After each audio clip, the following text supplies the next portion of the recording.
Hi everyone, I'm Stacy Wright, and this is the Phoenix MUFON live stream lecture series. And tonight we have a really special guest for you, one of my good friends and one of the greatest guys out there. We have James Fox on here tonight. So he's got two great films that are some of my favorites, Out of the Blue and I Know What I Saw. I love those two films. He really put his heart into those things. But tonight he's going to be talking to us about a new phenomenal project he's working on. The new film called The Phenomenon, which is hitting the charts out there and everyone's hearts, and it is going great guns. So James Fox, please tell us all about it. You're on. Hi, everybody. I want everyone to first excuse the disheveled look. I spent hours doing my hair just to get it just right. Joke. And I think I got a text from Stacy. She's like, you know, we're going, you ready for, we're going live in like just under an hour. I was like, no, oh my God, I forgot. And I raced home. But you know what? I'm here and I'm really excited to talk about the movie. So let's see. This is the fourth film on the topic of UFOs that I've done. I feel like I've learned from my previous mistakes, both with 50 Years of Denial. Then I did two versions of Out of the Blue. I Know What I Saw, which have done moderately well considering, but I never quite felt satisfied until now. The film, let's see, we started the film, I was 43. I just turned 52. So it took probably the better part, I was late 43, so a better part of 8 years producing this movie. And it's the first film that I have covered alleged close encounters of the third kind. And I was concerned that because of the association with high-level military and government officials in this particular film, that would scare people away. The likes of like Lou Elizondo was former director of ATIP that wound up on the front page of the New York Times. Former Deputy Secretary, Assistant Secretary of Defense for Intelligence, Christopher Mellon, Senator Harry Reid. And to my complete amazement, not only did all of these people watch the film, but they also were willing to endorse it publicly, which I've never seen that before, and especially with a film that delves into alleged close encounters of the third kind, which is when the witnesses report beings. So that's all very exciting. We had a theatrical release slated. I think the ink on the contracts had just barely dried when COVID hit. So I had to watch that dream slowly dissolve. I think it was going to be in roughly 1,100 to 1,500 theaters, depending on how well it performed, all across the nation. While I'm on that topic, I'll mention to you that because this film was going to be in theaters, I did something that I've never done before. And that is I hired a sound engineer to do what's called a 5.1 Dolby surround mix, which took the better part of 8 weeks. And it cost a small fortune. I actually took a bank loan out to cover it because I was told by people in the industry that if your doc's going to be in theaters, there's a certain level, there's a certain expectation of audio. And you can get away with a poor image, but the audio is going to really irritate your audience unless it's done properly. So if you guys, or when you guys watch the film, The Phenomenon, I beg and plead with you, if you can, to use good speakers because it makes the world of difference. I'm not sure if there's any particular aspects that you guys would like me to talk about, or if there's any questions coming in from people. Otherwise, I can just go and ramble on and on about this film as long as I'm on the air here. Alejandro? Okay, I got to do that to add myself, but all right. There is a question here. Rambling's great. You've got lots of great stories, but there has been a question coming in, couple. Do you know about anything new coming from the UAP Task Force? Boy, they get right to the heart of it, right off the bat. Okay. Yes, I've heard things, and I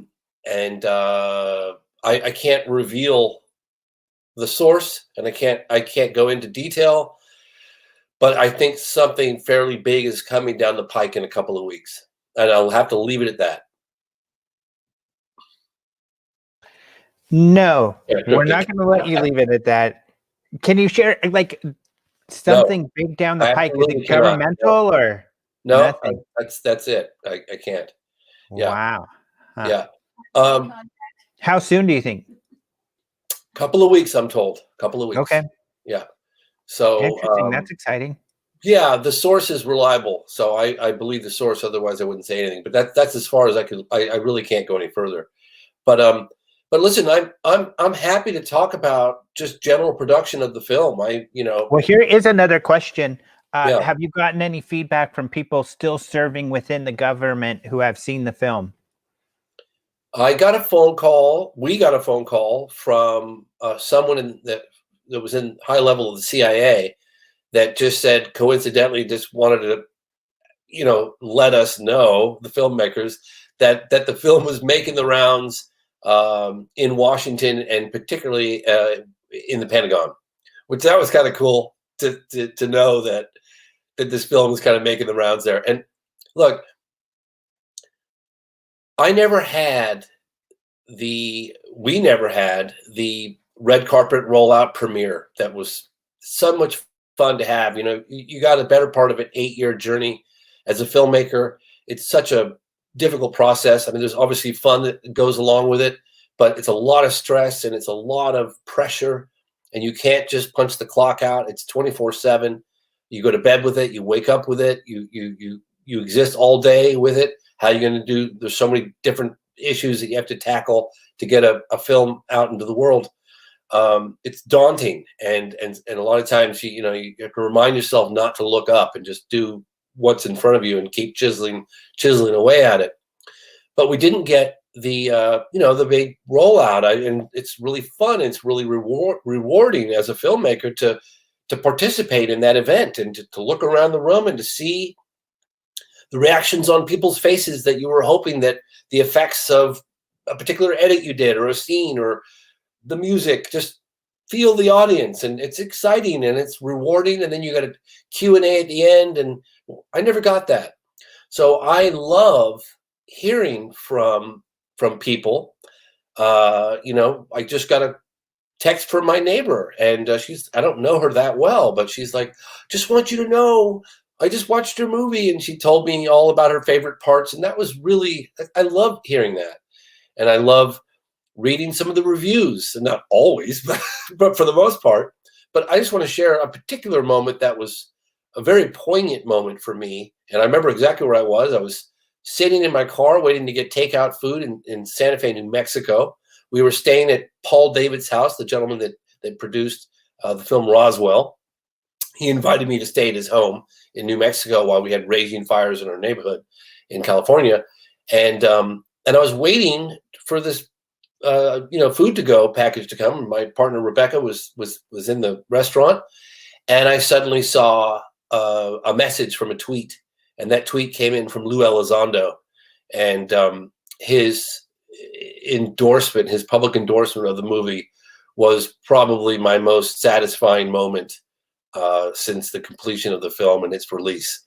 To get that kind of stamp of approval from the very gentleman that ran the program at the Pentagon for 10 years was incredibly satisfying and quite honestly, really exciting, And he even went as far as to say, there are things this film says that I could not. And it's all true. And it was just a very exciting moment for me.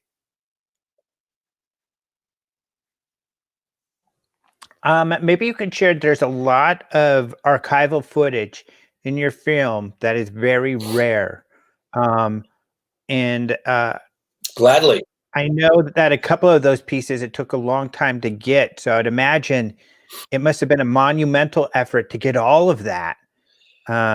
Okay, so there really haven't been that many negative. For the most part, it's really positive. But there have been a couple of real soldier UFO, people that are just in above their eyeballs into the phenomenon, and I've seen them being disappointed. Wow, this film didn't deliver anything new. But I really need to remind the audience what the objective was with this film. The objective was, and it always has been since I started this journey over 26 years ago, was to create a body of evidence that can make the rest of us not look crazy, if you know what I mean. And basically transcending that, UFO community into a much broader, more mainstream audience. And that's been my objective. And if I didn't cover history, I felt I was obligated to cover history. If I didn't cover history, then the second half of the film, which deals with Close Encounters of the Third Kind and the secret UFO Pentagon program and all the different policies, shifts, and attitudes towards the phenomenon within the military and the government channels, would not have made sense and would not have been put into proper context. And I think overall, it wouldn't have succeeded at the level that it's succeeding now. And can I explain it further? I went out of my way. I can't change UFO history. It is what it is. But I went out of my way to hire, actually my sister, funny enough, for a couple of years with a budget to go after never before seen archival material. And let me tell you, it was a massive undertaking. I could seriously talk all night about just a couple of stories that eventually led to material that ended up in the film.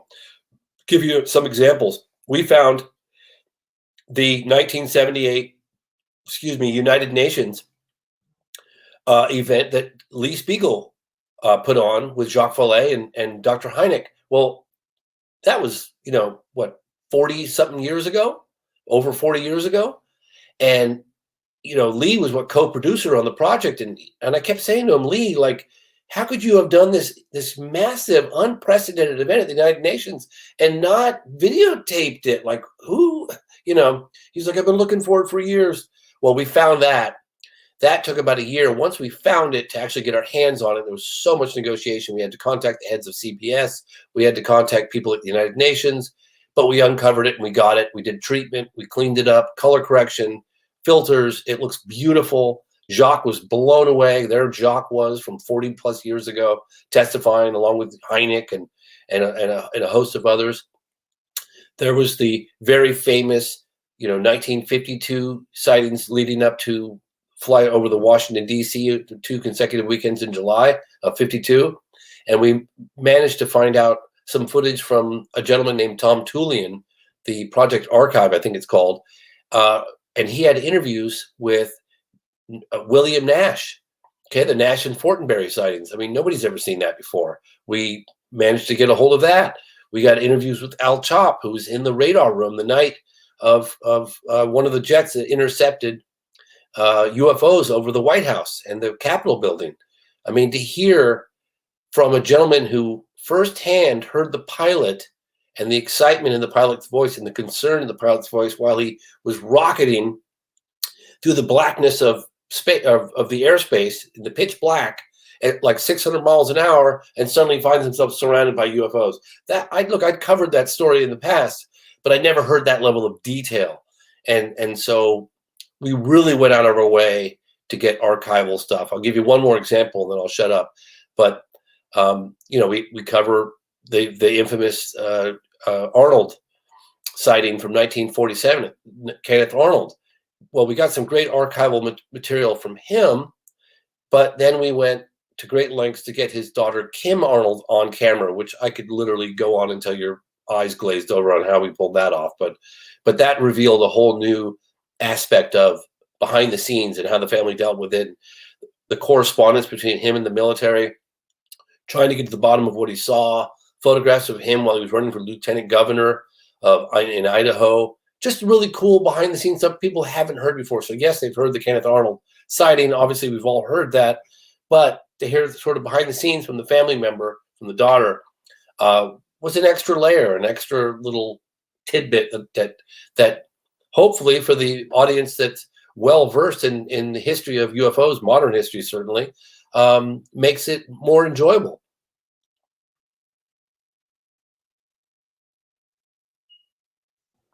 Great. We did have a few more questions roll in.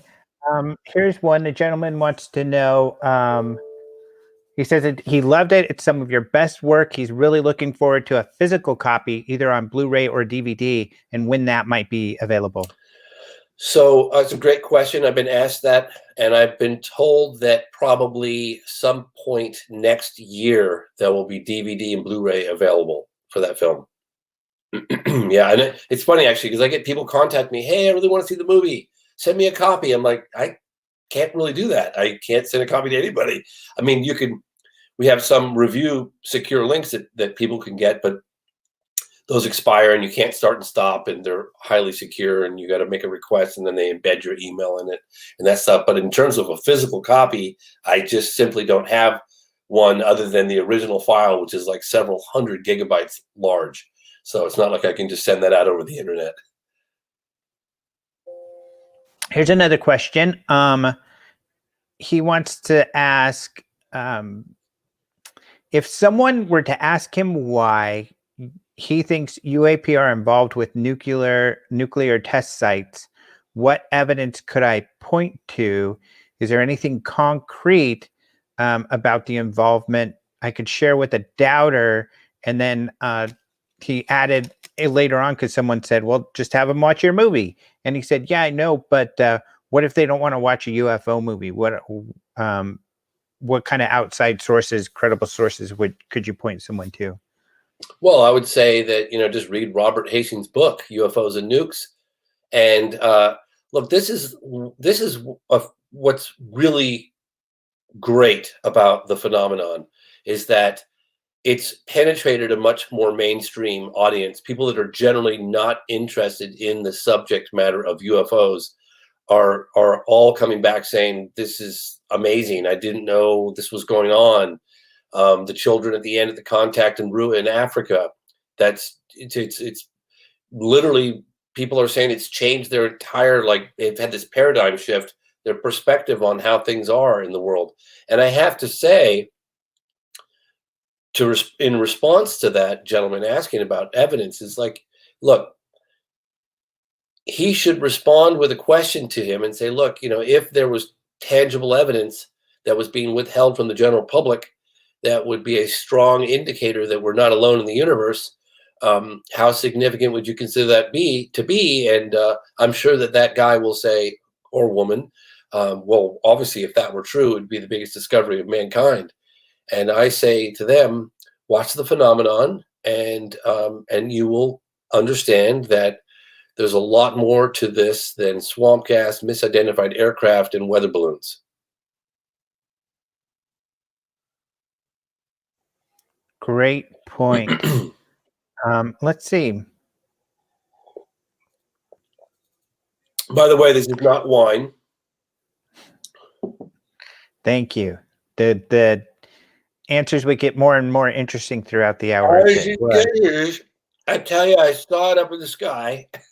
We might be able to find out more about your little plug earlier, if it was.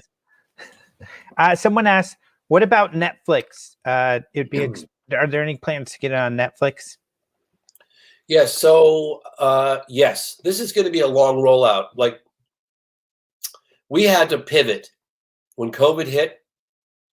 We're like, what are we doing? We kept waiting month after month after month, thinking that, something's going to break. They're going to find a cure. Everything's going to reopen up. And then we got 3, 4, 5 months into it. And we realized, well, this isn't happening. We're going to have to do something else.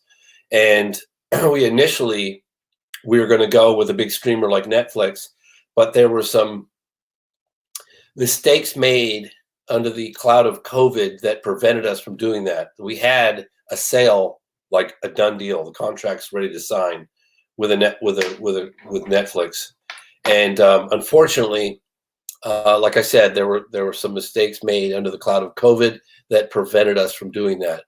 But since then, it was going to be a sort of Netflix original. But since then, we are getting all sorts of very mainstream, streaming offers, and we're just going to explore. We're not in any hurry right now. We own the film. We will continue to own the film. We're going to license, either going to be Hulu or Netflix or Amazon Prime, one of them. But in the interim, we're just making the film available as it is, and probably early next year we'll lock a deal with a main streamer, a major streamer. So we're just not in an extreme hurry to do that just yet, because the film is performing really well on TVOD, which is transactional. Here is a question someone tweeted me just now. He says, James briefly mentioned on an earlier interview that he had heard current tech was catching up with what is observed from UAPs. He's wondering if you could elaborate on that. Wait, so you're suggesting, this person's suggesting that the current technology is catching up to UAPs? He's suggesting that he's saying that he's heard you briefly mention that. Well, I definitely, that didn't come out of my mouth, and if it did, I must have been drinking too much of this, not wine or something. I don't know, because I'm and people can differ with me and have a different perspective, and that's totally fine. But I only speak for what I know and what I feel comfortable saying in terms of the people I've met and the evidence I've seen. And I'm not of the camp that we have successfully harnessed this technology. And again, I'm sure there's going to be a lot of you out there that think I'm nuts for saying that. But I personally have not seen enough evidence to make that conclusion. And I've looked, believe me, I've looked. Do you have any speculation as to the intentions of the UAP phenomenon? Not really. Not really. Do you have... I mean, look, I started to see a pattern. We were in the edit room organically. We, at the suggestion of one of my editors, Sky Lance Mungia, he produced a film called Third Eye Spy about the 1970s CIA sort of spying program, psychic spying. And he goes, James, we should get a map. And we had David Marler's access to his archive, and he had so much amazing material, headlines and radio news broadcasts, interviews that all corresponded, different events that occurred in the 40s and 50s and 60s, all these different hotspots, really, really cool stuff. And we were just doing like a little montage in the edit room, and Lance goes, James, we should get a map. And we should put little pins on the map and look at where these are in proximity to each other. And so we did. We got this map out and we filmed it, put pins in, and this is happening. And we realized, wow, a lot of this activity during this time, there was always within a certain, like Socorro was 44 miles away from the Trinity site where they, exploded the first atomic bomb. White Sands, around the nuclear bunkers. It seemed to be all this concentration of sightings in and around the Manhattan Project and Trinity site, and White Sands, and of course Roswell. And we were like, that's interesting. Gosh, there's got to be a correlation. We've heard about this obviously in the past. I've covered a little bit of it, sort of scratched the surface with Out of the Blue. And I don't even know if I did that with I Know What I Saw, but certainly Out of the Blue. I interviewed Salas, but never really dug into it. And then it came to our attention again, kind of organically in the edit room. And then when I met with Senator Harry Reid, thank you, George Knapp, he revealed something quite amazing on camera during a little sort of walk and talk B-roll right as the interview was coming to an end, that one of the more alarming aspects of the phenomenon was the fact that they were coming in and penetrating extremely sensitive nuclear weapons facilities, and in some cases shutting these things off, and in very seldom cases activating them. And we feature a couple of those incidents in the phenomenon. And he went as far as to say in a couple of cases, if the president wanted to launch, he couldn't have done it.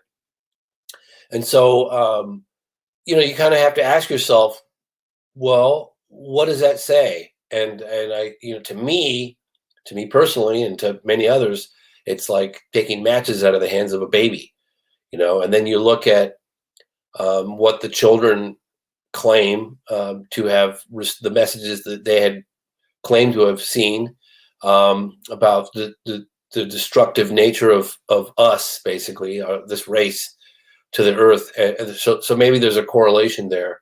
I'm just guessing based on informative speculation, I guess, that it seems that seems to be one of their interests, is our ability to basically blow ourselves off this planet. Which hopefully we won't do. Hopefully. I have kids. Here is I have a son, but I care about all kids. I really do. I think about all children of the world. Once you become a parent, it's hard not to. I look at other children and I want to make sure that we leave this place good for them, and that we're constantly as a race thinking for future generations. I think it's really important. Well, I guess since you go there are some other questions, but it makes me think it's a perfect time to kind of ask you about, as a father of a small child,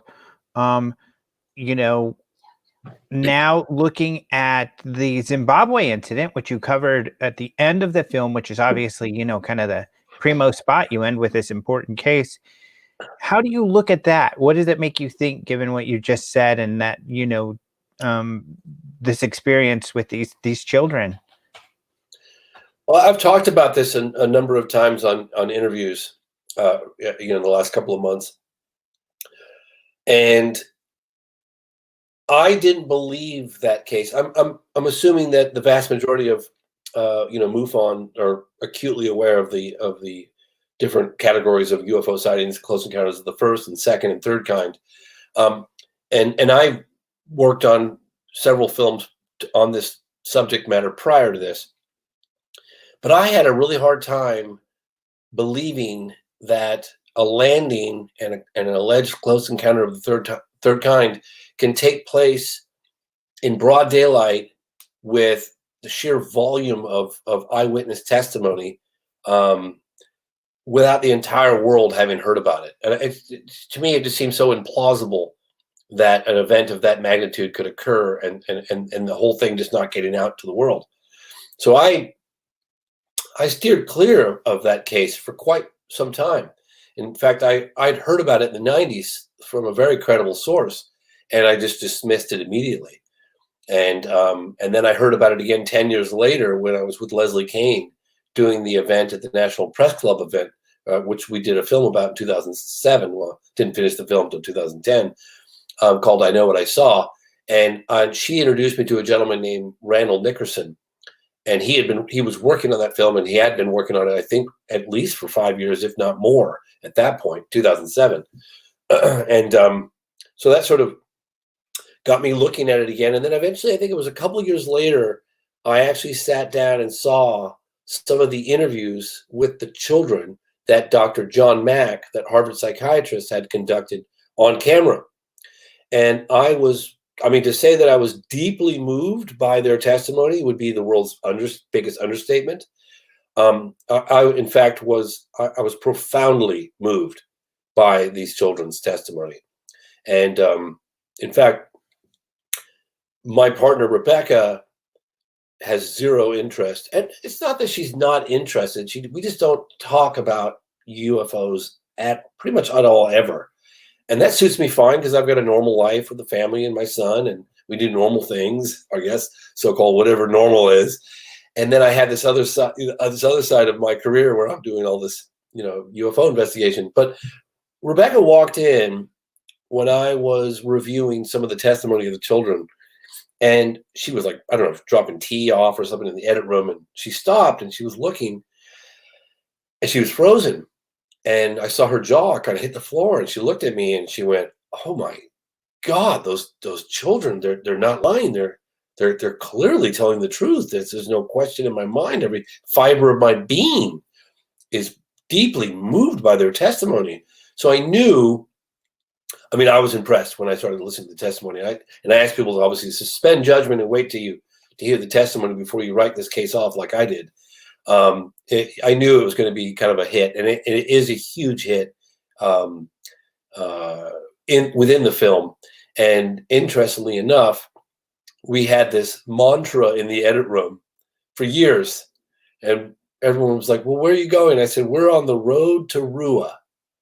And what I meant by that was everything in the first half of the film is sets up for what occurs in the second half of the film.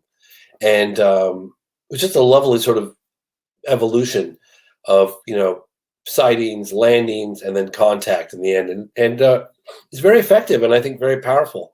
And that case, we not only feature the archive material on that case, but then we, with the help of Randall Nickerson, we tracked down the witnesses 20 years later and brought them together from all corners of the world and sat them together in a round table. And it was just amazing because half of them had like, oh, wait a minute, we were standing next to each other, we were holding hands and we got within 3 feet. It's like, oh my gosh.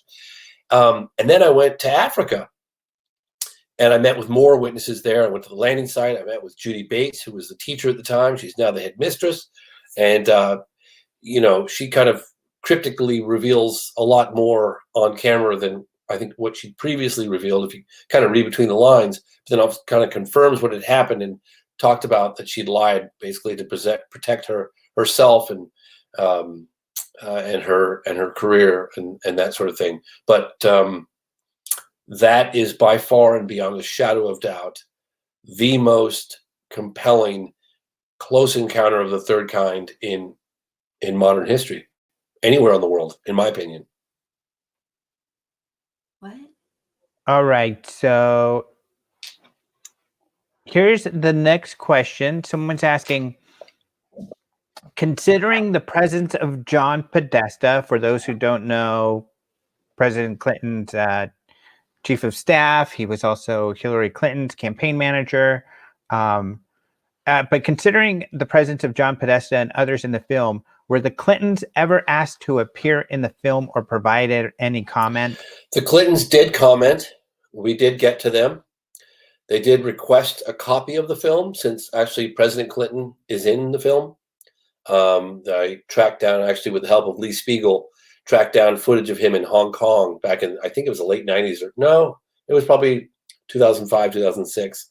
He says something really interesting about having gone after the topic during his administration.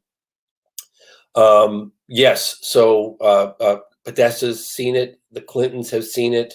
My understanding is that the people around Trump have seen it because we went on Tucker Carlson and the White House expressed interest in seeing the film, people around him, I think chief of staff.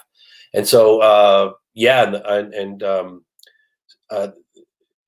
it'd be interesting to see what happens next year in terms of the level of interest from both parties, because look, I know we're in an incredibly divided time right now, but this is one of the few subject matters that transcends politics and religion and borders. And quite honestly, I think it's something that we can all agree on and get together on and make some progress. I think I'm actually quite excited about what's going to happen in 2021. And I think this is one of the few topics that could actually unite us. And that's very encouraging considering how divisive everything is right now. Great. Next one, it kind of relates to an earlier one, but thanks for your honest answers to the questions. He says, what do you think of independent peaceful contact using CE5 or similar protocols?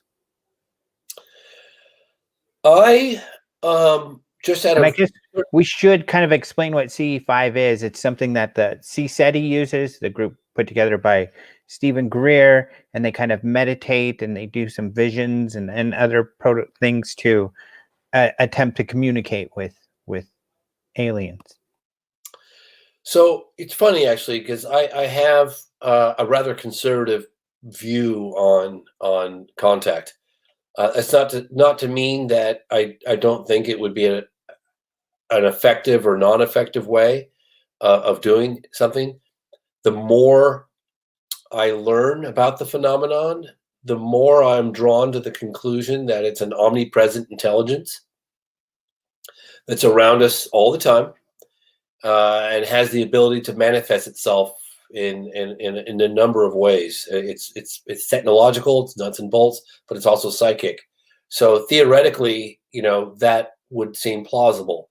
I have not personally had any success. I did try once, like back in the 90s with Dr. Greer. And I know there's a lot of people out there that love what he stands for and what he does, and I think that's wonderful. I just have a different approach and a different angle on it, and I'm just probably a little more conservative. I need some hard out. I need more than just, so I don't know where else to go with that. I'm sorry. No, that's great. Everything that I talk about, I feel very comfortable that I could back up beyond a shadow of doubt to any jury. And I feel like if you're gonna talk about making contact with aliens, you have to think about how that's going to be interpreted among mainstream people and the likelihood that's going to cause people to run away from you and go, I told you they were crazy. Listen to what they're saying. So we have to be mindful of that mindset, that if you're going to make extraordinary claims, you better back it up with extraordinary evidence. Otherwise, you're going to be written off, as we have been for decades, as a bunch of Looney Tunes. I agree. Here's the next question. Did you get any indication from Chris Mellon, who works with To the Stars, that To the Stars' role in exposing this cover-up is spicing up for the next year? And if they have any upcoming plans to expose more to the mainstream media, like the New York Times? Well, I can only speak, what I found particularly encouraging is that, there's a lot of, I don't need to remind your audience that there's a lot of judgments passed. There's a lot of bashing and mudslinging. And I don't feel that's constructive at all for any of us. And I feel like, my success or this film's success is all of our success. And it was very encouraging to see a lot of the members, Jim Semivan, Lou Elizondo, Christopher Mellon, Hal Puthoff, and even Tom DeLonge publicly endorsed this film, which was very encouraging to see. And I'd like to see more of that in the UFO community, more of a willingness to focus on a common goal and really try to get something done, as opposed to just, all the public bickering, and just think about all the energy wasted on all the negativity. And I feel the same way, quite honestly, in politics right now. It's like, could we just focus on a common goal and work together, please? For the sake of humanity and the future generations, can we stop all the arguing and be civil with one another? And I'd like to see that happen with not only in politics, but I'd particularly like to see that within the UFO community. And let's get something done, man. Look how close we're at, possibly a tipping point right now. And it's really exciting to me. And I really think I'm encouraged by what I see, and I don't want to let up. I want to keep the momentum. So I hope I answered that question. Look, I can't speak on the behalf of Tom DeLonge's organization. I just To the Stars Academy, but I am encouraged by what I see in terms of their willingness to to work with other people and endorse stuff, and it's encouraging. Do you think, because of the politics of the last year and COVID, that and this is my question, actually, follow up on that one. Do you think that all of these new revelations regarding the UAP situation and the government being interested and the Senate now asking questions, do you think that it's been overshadowed by COVID and some other things, and it would have been bigger news if there hadn't have been these big situations that kind of took all the air when it came to the news media? We have some very big things happening with this film's promotion in the coming weeks. Very big. And I'm concerned on that front alone that, this whole election thing is sucking all the air out of the room. And I'm concerned about that. And, we got COVID, we got the election, we got the runoff elections, we got all the bickering. Yeah, That definitely worries me, and I'd love to see some peace, and I'd love to I just love to see some peace. So yes, to answer your question, I am concerned about that. But look, we had quite a bit already of great publicity with the phenomenon during an election. So I was very encouraged to see that. In fact, I was shocked. I was quite concerned, coming on the heels of a national election, that we were going to get drowned out. But we actually got a lot of good publicity, and we have a lot more coming. So we'll just have to, time will tell. We just have to all pray that we can get peace back in the country and focus on other things. Right. You have gotten a lot of media attention, some very high level, which is great. Here's another question. Do you think that Biden has been briefed or planned to be briefed by your interactions with someone in that inner clique like Mellon or Reed? So I guess have Mellon or Reed tip to you that perhaps Biden may or may not be briefed? Yes. Yes. Yes. There. Yes. Yeah. My question, do you know if Mellon and or Reed will be involved with that? I can't reveal that. I can't say one way or the other, but I know that the Biden camp was briefed. Yes, that I know. Okay, great. Mm-hmm. And the same with Trump. We got after our Tucker Carlson appearance, we heard from people very close to the president in the White House.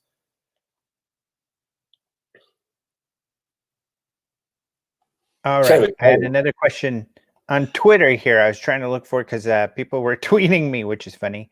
Okay, here we go. So he's asking you, there are so many different areas of inquiry regarding the phenomena. Which areas are likely to be the most revealing regarding the truth of the nature of the reality? For example, physical, spiritual, consciousness. What keeps nagging at you? I read a review from clearly a seasoned, person in the field, and he was like, "Yeah, this film doesn't answer the questions. Like, who are they? Where do they come from?" I'm like, I wish I could. If I could, I would. How could I possibly know that? And I think that anyone who claims to have the answers doesn't have the answer. Again, this is my personal view, but look, I've met with some pretty high level people around the world. I mean, I've been to China and Russia and Australia and South America and Africa. I've met with some really high level government and military officials, generals all around the world for decades. And, I extract as much as I possibly can every single time I meet with these people. I'm dying to know the answers myself, but I really feel like we have to be cautious on making any drawing any conclusions more than what we could prove in a court of law. Like, people ask me all the time, like, what's going on? I said, well, what I do feel comfortable, the conclusion I feel like I could prove to any jury is that there are clearly, and your audience is not going to learn anything new here, but there's clearly structured craft exhibiting a technology that's just light years advanced from anything that we have now, and certainly had 75, 80 years ago. Objects with no wings and no tail and no visible means of propulsion, no exhaust vents, the ability to hover, accelerate from a standstill to out of sight, the blink of an eye, right angle turns at high speeds, no sonic boom, no air disturbance, and virtually no sound. So I believe we could prove that a million times over in any court of law. The question remains, who are they, where do they come from, and what do they want? And I don't believe that anyone has that answer, quite honestly. I don't. And other people do, but I don't. And I haven't seen any evidence to suggest that we do. And I'll remind your audience, I really have met with some pretty high-level people. Obviously, I haven't been led in any vaults and shown the bodies of Roswell, but even if they recovered the bodies at Roswell and the UFO crash at Roswell, that just because they have some hardware and some bodies, it doesn't mean they have more answers than that. Have they successfully reverse engineered what they recovered? I was told they couldn't even find an engine. There was no propulsion. They didn't know how it even worked. So, I mean, you talk to Bob Lazar, and he feels differently. But I just haven't seen the evidence. All right, another question. I'm probably giving you horrible answers here. Your audience. No, you're not. You always say that, and you're always great. And I've never heard anyone say otherwise. Oh, okay. Well, and I've heard a lot of people say a lot of bad things about different people in this field. So you're not one of them. Well, people love James Fox. Oh, that's really sweet. I appreciate it. And look, I just don't go beyond my comfort zone. I don't say what I don't know. I can't do that. But I can say what I do know, and I feel very comfortable backing that up. And I can back it up, and I do back it up. But there have been a couple of people that mentioned they appreciate your sincerity. Oh, well, that's really sweet. Thank you. It's nice to hear. And yeah, sorry. Oh no, that's okay. Did you want to continue, or I do have another question if you want? No, please go ahead. Okay. You had Valet on your film. Is there any update on the research he was doing with the metamaterials since you filmed? Unfortunately, Gary Nolan received it's great what he's doing, but in the midst of all this analysis work that he's doing with Jacques Vallée on these metal samples, which is quite honestly one of the most amazing parts of the whole movie for me. I got to be in that room, and I got to see what was going on and see the machine, and oh wow, I was in that room just going, I can't believe I'm in this room. This is incredible. Like, wow, what's happening? I knew I was in the presence of something very big, potentially huge, physical evidence being analyzed at an atomic level. I mean, it's like remarkable. They are waiting for scientific publication in journals and peer review and that sort of thing before they can make any sort of draw any definitive conclusions. But the preliminary analysis is staggering. And Gary Nolan got called upon by the White House to study the coronavirus in his lab. And so he's got a whole crew in hazmat suits, and he's been doing that, learning all about the virus in hazmat suits in a lab in Silicon Valley. And so that's why they've kind of had to put the pause button down on their research, but more will be done next year. Here's someone asking if you feel that the outcome of the election will change any news coming down the pipeline on this topic. Well, I'm one of these people that I don't believe that Biden would be briefed on it more than Trump would be briefed on it. I'm one of these people that don't believe that presidents come in, and I've got a fairly good reason to believe to know what I'm talking about here. I've talked to Gerald Ford, and I've talked to Podesta, and I've talked to Carter, and I've talked to people around Clinton. I've talked to people around Trump, and I don't think that the president who can come, get elected, be there 4 years, maybe 8 years, and then be back a civilian again, is going to be debriefed on 75, 80 years of history on this topic. I just don't believe that happens anymore. I think it probably did, a few decades ago, but I don't think it's happening anymore now today. So I don't think that, either a Biden presidency or a continuation of a Trump presidency is going to be able to disclose. I think it's going to come from the intelligence agencies, and the like. I just don't see it coming from a president. I could be wrong, but that's the way I understand it. Here's a question. As a filmmaker, would you ever consider collaborating with efforts to collect visual data such as Skyhub? And for those who aren't familiar, Skyhub is kind of a camera system where they plan to put those across the country where it can hopefully catch UFOs, not just using video, but other telemetry like electromagnetism, gravity, all these other types of things. It's really cool. Jacques revealed this amazing document, and Jacques said,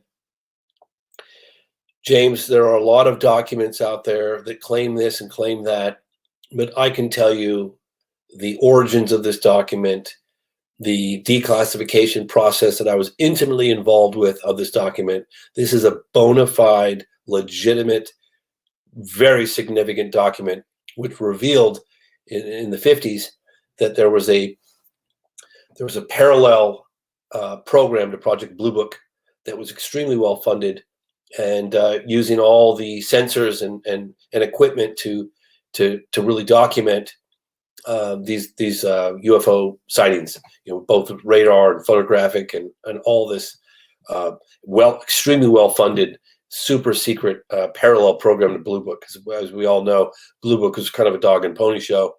But so I think that's been going on. I think that went on a lot earlier, and I don't see any reason why it's not going on to this day.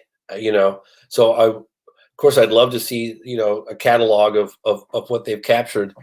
As Senator Harry Reid even confirmed on camera, which was an amazing wow moment for me in the film. Excuse me, that only the tip of the iceberg has been released, and that their government, whoever they are sitting on a treasure trove of photographic and video and other evidence, which I would love to see get released, because I'm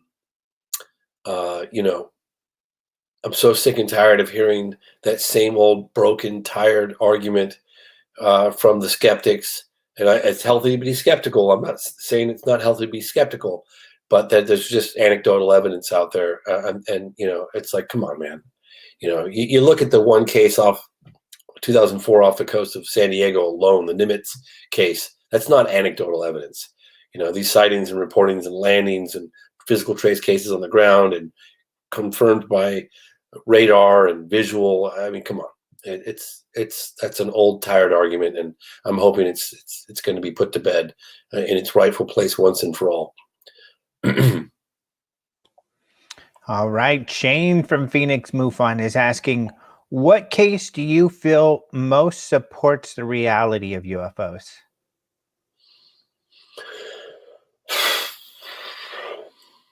Probably Socorro is pretty damn good, because what I like about Socorro is it's, the 1964 UFO landing incident in Socorro, New Mexico, that involved police officer Lonnie Zamora. That case, because the military was at the scene within an hour, and the bushes were still smoldering. There were footprints corresponding to where Lonnie reported seeing beans. There were compressions in the ground from the landing gear. There's even some significant testimony that would indicate there were metal scrapings recovered from the landing gear and rocks that were broken and that sort of thing. It's a whole nother. But and the credibility of the witness being a police officer, on-duty police officer. There were other witnesses that saw the craft as well. And so I would have to say, if you're going to stake your hat on one case, that's a pretty damn good case. Of course, Roswell would be the coup de grace if you can get, the bodies and and what they recovered. That's a different story. But in terms of if you're going to present a case to a skeptic, I think the Socorro, New Mexico case is pretty solid. All right. Beyond a couple people who asked earlier questions saying, yes, you gave us great answers. Another comment comes from Jeremy McGowan. I'll send you the information, but he said he was on season 2, episode 3 of Unidentified on the History Channel, and he'd like to speak with you. I remember that. He's one of the witnesses, a pilot, commercial pilot, I think. Let's see, but here's another question. Great question. Any plans for a series based on the Phenomena film Unused Footage? Yes. We are in talks with several people right now. So that will happen. It's just a matter of finding the right fit, because I have compromised my integrity in the past by participating in productions that I knew were going to be dumbed down. It's television. That's what they do. But I didn't realize that it was going to be dumbed down to the extent it was. And I have no one to blame but myself. That one. I have no one to blame but myself. But I won't make that mistake again. So again, there are a number of offers on the table right now, but I'm going to carefully review them. I'm not going to be jumping in this hastily, and make sure that it's that I will oversee every aspect and final cut of the film. And yes, we have a ton of amazing material on the room floor, and we have a ton more that we want to go after. So that will happen, and it will happen starting as early as next year, and it won't take 5 or 7 years to produce this time, because I'm going to have a big team behind me, and a lot of it's been shot already. So next question from the UK. Seeing the UK Guardian talk about your movie, I hope there are plans to promote it more to the mainstream media in the UK where this person lives, because unfortunately, UK has been so quiet about this topic compared to the US. Yeah, so this is a slow rollout, this film. We're playing the long game. We focused primarily in the US for now, but we have done some international stuff. But that's going to change next year, and this will be, again, this is the long haul push. There's going to be a lot of effort that goes into promoting this film for the next year, and it will be in outlets way more than what is already available in 40 plus languages, and we'll really be pushing the international market. But again, that'll happen next year. Excellent. Question. In another interview, you mentioned that you are in talks about a possible collaboration with To the Stars Academy in the future.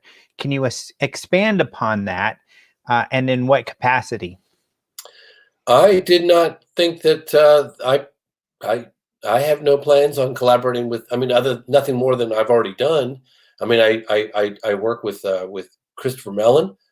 We appear together on lots of shows. We're in talks weekly. But Jacques and I are definitely going to be doing stuff together. That's for sure. Along with Gary. And if To the Stars Academy wants to participate with what we're up to, then hey, the door's open. Here's an interesting one. Would you address the subjective nature of interpreting behavior and communication as it applies here? What if humans misunderstand intentions?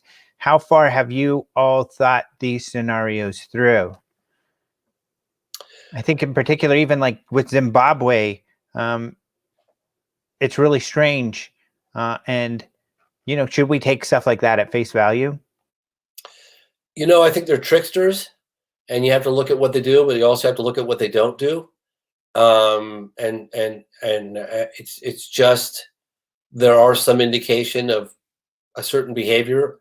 And Jacques is the one to talk about that, because Jacques has been gathering data for decades, and he's been gathering data with Project Blue Book, and he worked with Hynek, as you guys well know. He was he worked closely with Hynek during Project Blue Book years, and he said that they would review, they put all this data in, they would review and look for patterns. And the patterns were pretty clear, even though they seem like random sightings that occur in random places. He's actually, there actually are patterns and waves. And but again, he's the guy to talk to about that. Look, I do not consider myself an expert in the field. I think there are a lot of people that are way more experienced. I know certain cases really well, cases that I've looked into for films that I'm covering, but I'm far from the end all be all repository of what's going on with UFOs. I try, but I mean, there's just like, the more I learn, the more I realize I don't know, and that's, it's frustrating, but it's just the reality of it. Here's someone saying, this is another great question. UFOs in schools, such as Westall in Australia. I think you covered that in the film. Yeah. Crestview in the USA, Ariel in Zimbabwe, Broadhaven in Wales. What are we to deduce from these incidents? Those are crazy. I remember a couple of years ago being at I'm not sure what conference I was at. Paula Harris, who I love dearly, grabbed me by the arm, and she's like, "James, I got to introduce you to this guy, James Rigney. He's an Australian, and he wants to tell you about this landing case at a school in Australia in 1966. And again, I had that immediate response, and I don't know why. I just get this knee-jerk response. I don't believe it.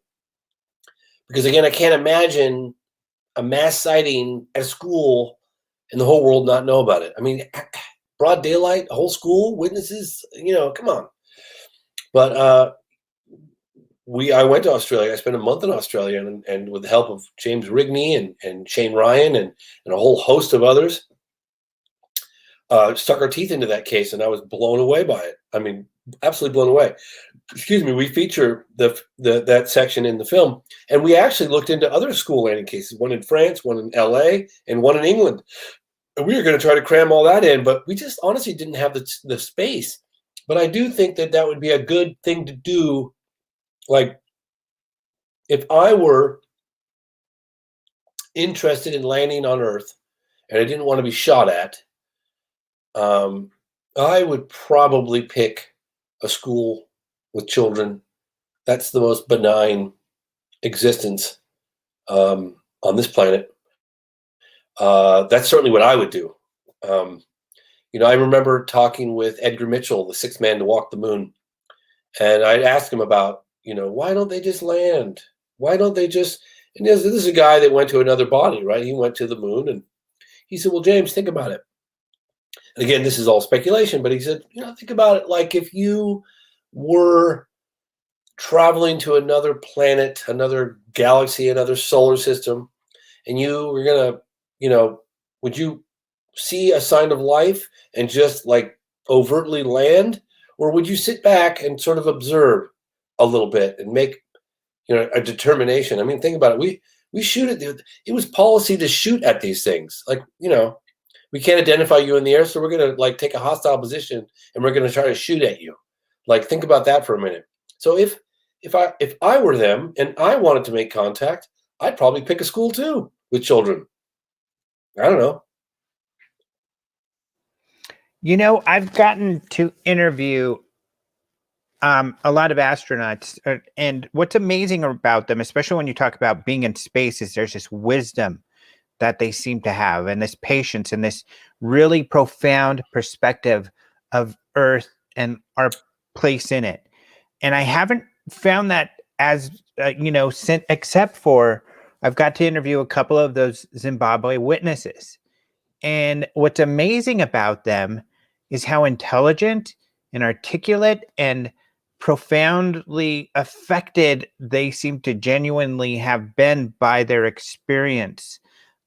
Since you got to interview so many more, I mean, did you find that true as well? Oh my gosh. When I interviewed the witnesses from Westall, that took place in 1966. Okay, that was over 50 years ago. What was astonishing to me was that these witnesses, each and every single one of them, and even some that had never gone on camera before, remembered it like it was yesterday. Same thing when we met with the adults in Rua, which happened in 1994 at Ariel School in Africa. They remembered it like it was yesterday. And in fact, it was revealed that a lot of them hadn't told their significant others. And I was shocked by that, because one of them had come in all the way from Australia, and she said she didn't, Lee Spiegel's calling me. She said that she didn't tell her husband, and they have 2 kids together, and she's a school teacher, and I just couldn't believe it. She's like, "Oh, honey, I got to go to America. I'm doing a reunion with some old friends from, my school time in Africa." And I was like, "Well, what are you doing?" And she's like, "Well, I actually never told you this, but," and then she told him what happened. And I just said to her, "God, I can't believe," and I'd heard that from other witnesses too. And she said, "James, I just was tired of defending it. And so I just kept it to myself." I've been recently in touch with some of those witnesses. I'll keep them nameless for the time being, but they're incredibly grateful that this film has added credibility to the account, to the incident, and sort of a stamp of validity. And I know that that's been a huge relief for them. Because could you imagine, like, since you were a kid, having to defend a story of this significance, and what that would be like if everybody just looked at you with that sort of incredulous look on their face, and you finally just gave up even talking about it, having to process that all alone by yourself, nobody to talk to and share that with, that you felt comfortable with, without fear of ridicule. Man, that's a big burden to carry for a long time, and they have been, So I'm sort of rambling on at this point, but yeah, no, that was that changed me. That case changed me. All the cases have changed me, but that case in particular had a very, very, and continues to have a very, very profound impact on my psychology, just the way I look at the world around me. The children's faces being interviewed by Dr. John Mack is etched in my memory forever. I mean, it's very, very, it's so weird to think about. We talk about the phenomenon in a way where, you think of these structured craft of unknown origin just whizzing around, or picked up on radar, or flying through the air at high speeds, or right angle turns. But when you start to explore the intelligence behind the phenomenon, that opens up a whole nother dimension to it that's incredibly exciting. And that's something a journey that I've only recently launched from all my previous works. And again, I've done, this is my fourth and a half. This is the first time I've ever actually kind of explored the intelligence, the potential intelligence behind it, and the human factor and the effects of it. Like on Lonnie Zamora, I interviewed his wife, Mary, for the first time, and his daughter, Diane, and his son, Michael, and his co-workers, and the local sheriff. A lot of that stuff didn't make it in the movie. Mary did. But the impact that event had on his life, I mean, his career was over. He ended up getting a job working at the city dump because he just wanted to be alone. He wanted to be left alone. He was tired of defending it. And so it's in a way, it's been kind of tragic, the secrecy and the ridicule for people that have very unambiguous encounters, just trying to, just share what they saw, share their story without losing their jobs or getting laughed at. So I think that's starting to change now, and that's a very encouraging thing. But most witnesses I talk to, I mean, it pisses me off when I read, skeptics like James Oberg going, they're just out there trying to peddle, fame and make money. I'm like, it couldn't be further from the truth. That's exactly the opposite. The better the witness, the less likely they are to come forward. The harder I have to work at getting them to come forward. The more that it takes, and the more they feel they have at stake. That a lot of these witnesses feel like they've got everything to lose and nothing to gain. So, but I think that's changing now, and it's exciting. I think we're entering a new era of the phenomenon, and people are starting to really take it seriously and sit up and focus. So I'm excited about where it's all going. Right. I mean, I'm a fan of Oberg, but I mean, especially when it comes to your film, you're not featuring people who are out there to make money. I think James, that's for sure. I think Mr. Oberg's going to have his work cut out for this one. Yeah, no kidding. And it's interesting that I have not heard from him in the last couple of years as much. I don't think that anyone in their right mind can dismiss this as conventional. Come on, the evidence is overwhelming. I mean, it's. I haven't had one person, I don't care how skeptical they are, finally watch this particular film. I think we got close with I Know What I Saw. We got close with Out of the Blue, but we're really nailed it, I think, with this one. I literally haven't had one person say, "Oh my God, they're real. I get it now," and that's great. That's an accomplishment for all of us. All right, 2 more short questions. Cindy Rogers says she can't wait to watch the movie. You definitely will want to watch it if you haven't yet. Great film. Let me say something real quick before you go on. This is important. Couple things. One is, if you guys want to watch it, you can rent it for like, I don't know, a couple bucks.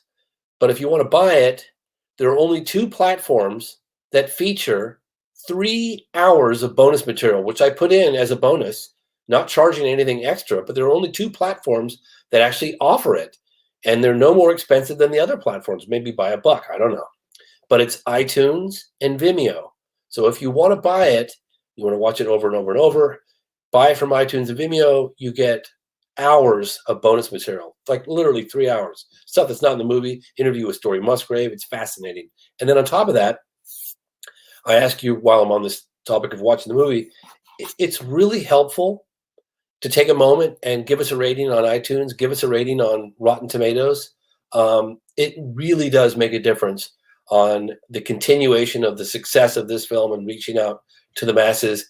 People like Netflix or Hulu or Amazon Prime, they look at those reviews and they gauge on whether or not they want to, feature this film in their category, in their catalog. So pretty pleased with Sugar on Top. If you guys wouldn't mind taking a moment, once you've had a chance to watch the film, either rent it or buy it, to do that. Oh, one last thing. You can read about it. You can watch the trailer. You can see all the links at www.thephenomenonfilm.com. www.thephenomenonfilm.com. It's got everything. It's got the reviews. It's got the trailer. It's got the synopsis, long form, short form. Got a couple versions of the trailer, and then it's got all the links to where you can get it in all the different languages. I actually have a little ticker going the whole time with the link right there below your head, so people can see it right there. The phenomenonfilm.com. You should have told me to shut up. No, that's okay. It's good to say it. You need to say it several times. But me and a friend of mine, Doug, it's hard not to talk about the film and not go phenomenon. Phenomenon. Right. It's a phenomenon. It's a phenomenon. That should be the trailer song or the credit song. I've had a number of people all over the place randomly text me and say, I was listening to the radio this morning and the DJ suddenly started talking about your movie, The Phenomenon. It was a must watch. We didn't run any ads there. So it's organically kind of taking off. And I think that, look, you can get anybody in the world pretty much in any religion, in any political background to say, to suspend judgment and say, like, if this were going on, they would all agree it would be the most significant discovery of our time. Well, most people, when they watch this, in fact, everybody so far that's watched this has said, oh my God, this is real. This is definitely happening. So it really is the biggest discovery, the biggest story of modern time. And so we don't know, we don't know how far this is going to go. I hope it really leads to further government transparency. In fact, we even have a little call to action at the end of the piece. People might want to wait till 2021, but to contact their representative and ask for more government transparency on this topic, because I've actually walked the halls of Congress and handed out copies of previous films I'd done to every single member of the House and Senate. There's 535 or 5? It's 535. It's a lot. And they all said to me, they were quietly, like behind the scenes, very interested. This is quite some time ago. But they said, look, the only way we're going to take action and push for congressional hearings is if we hear from enough of our constituents, because this is not exactly a career-enhancing move without the support of our constituents. All right. And I do, I got it on Vimeo, and I got all the extras. There's a little bit of stuff going out there, just so people know. iTunes, not Apple Play, because I know someone who got it on Apple and it didn't have them all on there. So iTunes and Vimeo have all the extras, which are great. Wendy, I'm going to get to your question last. She asked one a while ago, but she's got a great question that's perfect for the last question. Otherwise, there's a few people asking, have you considered, are there any plans to go on Joe Rogan's show? Somebody suggested perhaps you take Valet with you, since he's been so interested in this topic as of late. Oh, the only response I can say to that is sit tight. Great. That's good to hear. Just one comment. Someone said they really loved your dedication to Stanton. I love that too. Made me tear up a little.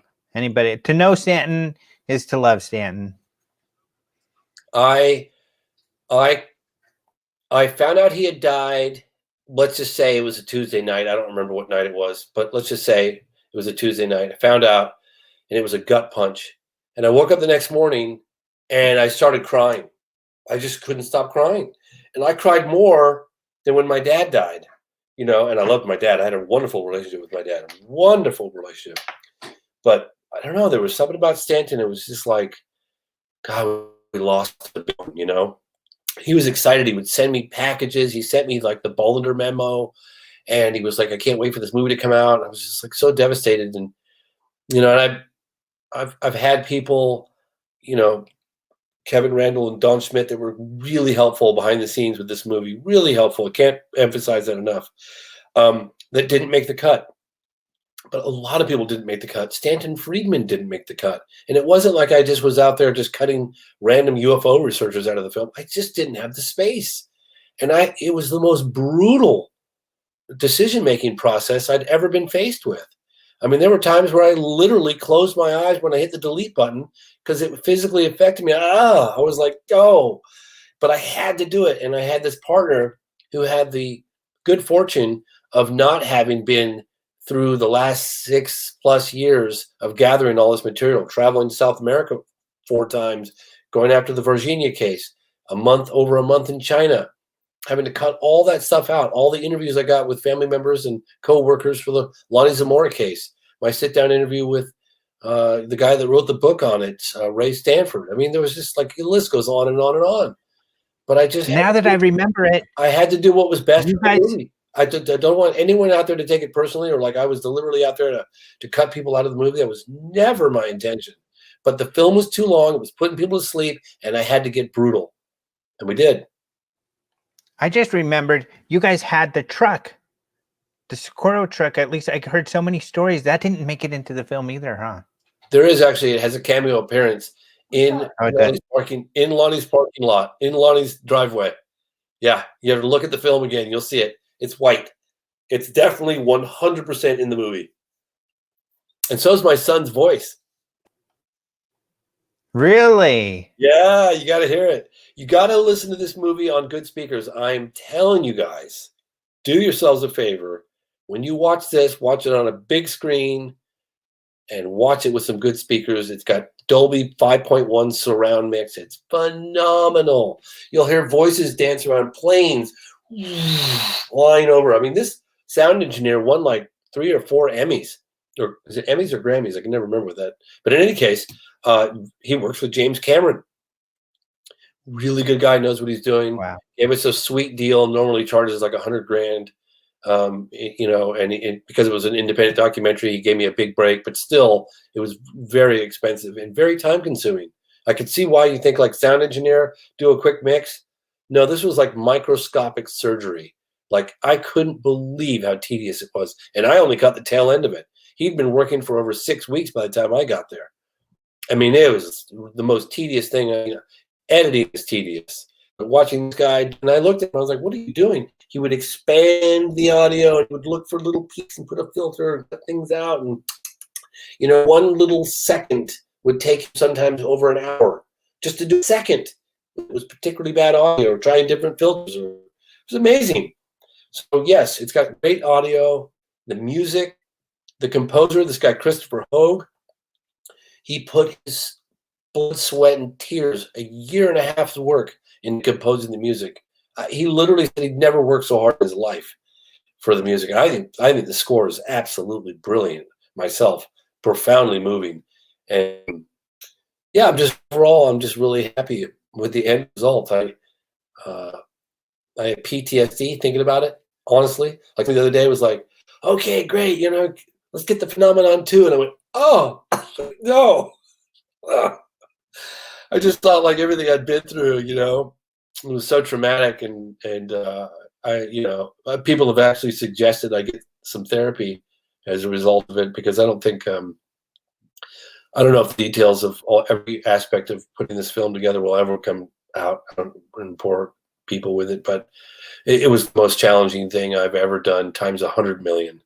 And there was times where I literally thought, I can't go on, and this is destroying my family life. And my partner was like, all you care about is a stupid movie, and it's like, well, is it ever going to get done? It's one fight after another and running out of money. And oh my God, court battles. And I went through hell. I really did. But I had some wonderful times too. It's not all hell, but it was really hard to put together. Well, and we all nothing but very positive comments about the film. Yeah, sorry. Oh, just saying that we all love it. So I mean, it's terrible, of course, that it was so difficult for you, but that the effort is definitely, people see the effort that went into it, and people love it. Oh, hey, I appreciate that. I'm not trying to sound melodramatic here, but no, it was. I think it's good for people to understand how difficult this sort of thing is, because I think that sometimes people think it's easy and it's not. It's so not easy. I would literally say to myself, I'm not kidding, I've said this before, I felt like I was in the ring with a monster trying to kill me. And I was literally just trying to survive every second, just trying to get to the next round and get to the next round and get to the next round. And it's like, if you look at any one particular aspect of production, it's not that big of a deal, but it's the constant stress and pressure of trying to always get around all the obstacles, because that's all you experience are obstacles, and you're trying to get around this obstacle course and jump over things, and there's things coming at you sideways from the head. You got to look up because it's coming raining out of the sky, and people are coming after you, and you're running out of money and trying to secure interviews. And my God, I could tell you guys stories for days about just one interview, how one interview happened, how I got this guy to go on camera, how I met with Harry Reid. Jesus, I could go on for hours about that. And every instance, I mean, I lost my voice dealing with Kim Arnold just to get her. She's got a cameo. I mean, her appearance in the film is like, I can't be any more than 30 seconds. I mean, that almost killed me, getting her on camera. I wouldn't want to bore your audience to death telling you how that happened. I sound like I'm complaining. I really don't want to come across like I'm complaining. I'm just being totally honest. I'm just being completely transparent on what a monumental effort this film was. And I'm greatly appreciative of all the support on it. I really mean that. It means a lot to me, and I just want your audience to know that I gave it 110%. Although it looks like I'm very jealous of Irene Previn. She said she was honored enough to ride with you in Lonnie's truck. That was a beautiful day. I'll bet. So the last question, Wendy is asking. First, she's saying the Phenomenon was great, but she's asking, what's next? Do you have plans, hopes to work on anything else in the coming years? Yes. I'm looking for the right match. I have a number of options right now, people that I'm talking with, high-level executives at different platforms.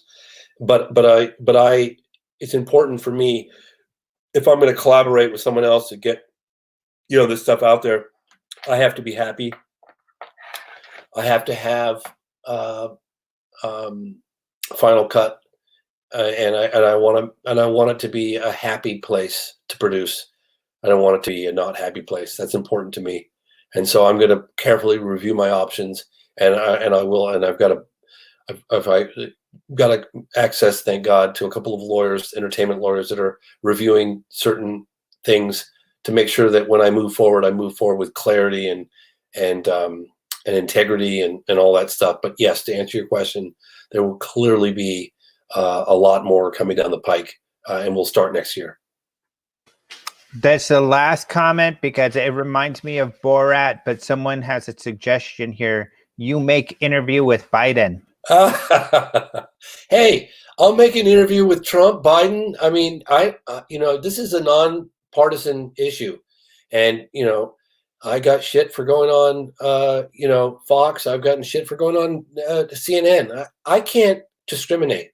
I'm not going to cut out half of America just because one half hates the other half. Like, I work with both parties, and I have to work with both parties, and I will continue to work both parties. So if Biden wants an interview or Trump wants an interview, I will absolutely go and do that in my relentless pursuit of truth.